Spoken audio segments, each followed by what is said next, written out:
Okay, we're almost finished with our foxes. It's one of those situations where I feel like we're so close yet so far because I keep realizing, oh, we still have to do this and this and this. We're down to the little devil's details kind of thing.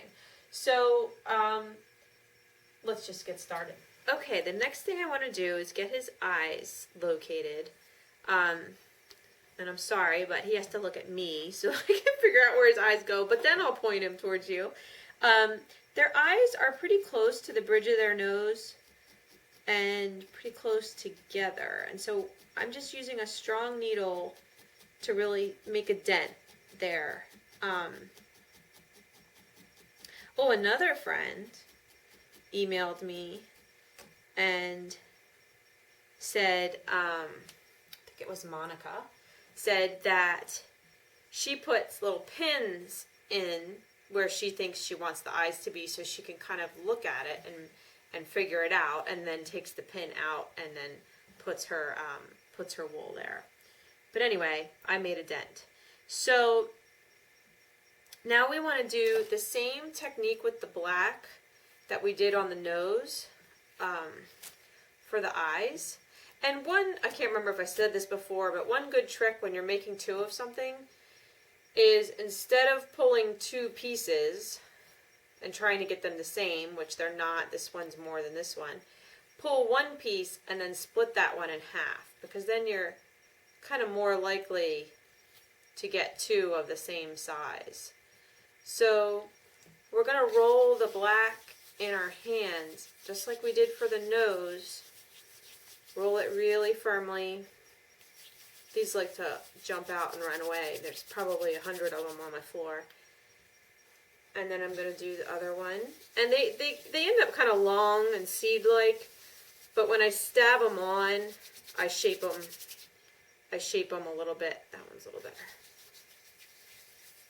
Because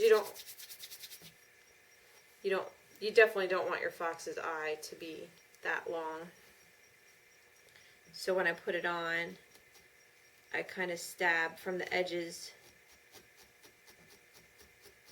to shape it.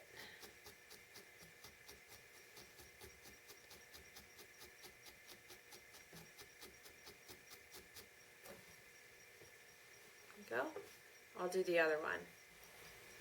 Okay, so I got his little eyes on, and to make it even more realistic, I want to roll another seed in the chestnut to put underneath his eye. Just a little volume there. It's like his cheekbone. So I take the top chestnut and do actually the same thing I just did with the eyes, but this time I'm going to do it with chestnut. One.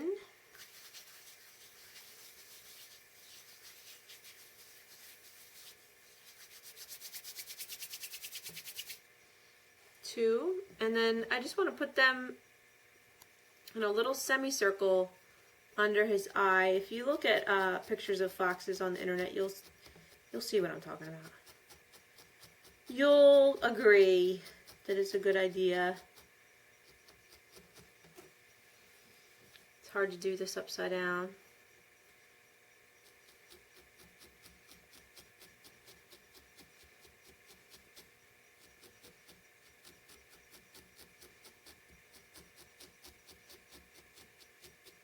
Right in this area, foxes have some gray.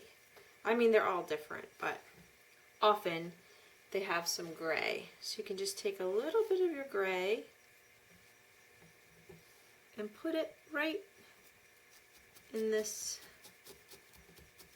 I don't even know what to call this area.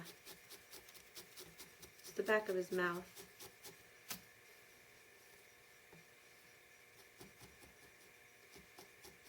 They really have the most, well, tigers and giraffes and stuff, I guess, have the most amazing markings, but I think foxes are really, really amazing the way they're marked.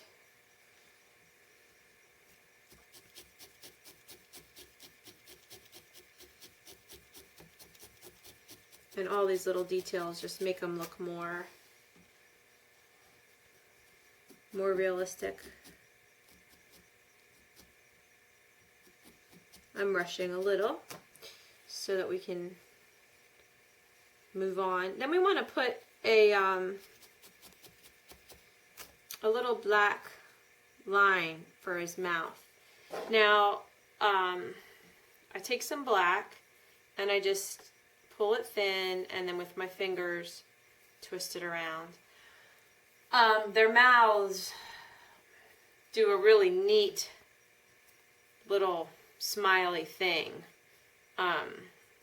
So if you can look at some reference photos and really try to get that sly fox smile. I just kind of figure out where the center is. Center it under his nose. Start there. And I follow the seam where the those white ghost shapes met.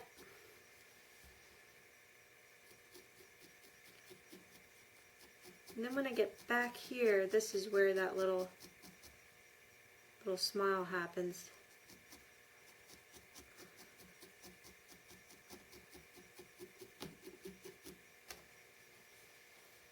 Starting to sound like felting Bob Ross.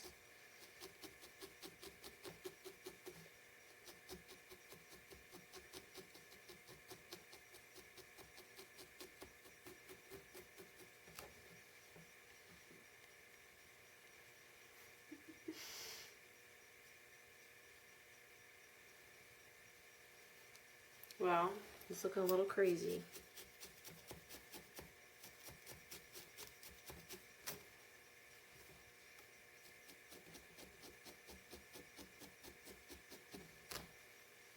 Okay, here's where we are. We have whiskers to do, we have gold in the eyes to do, maybe a little more white under the neck.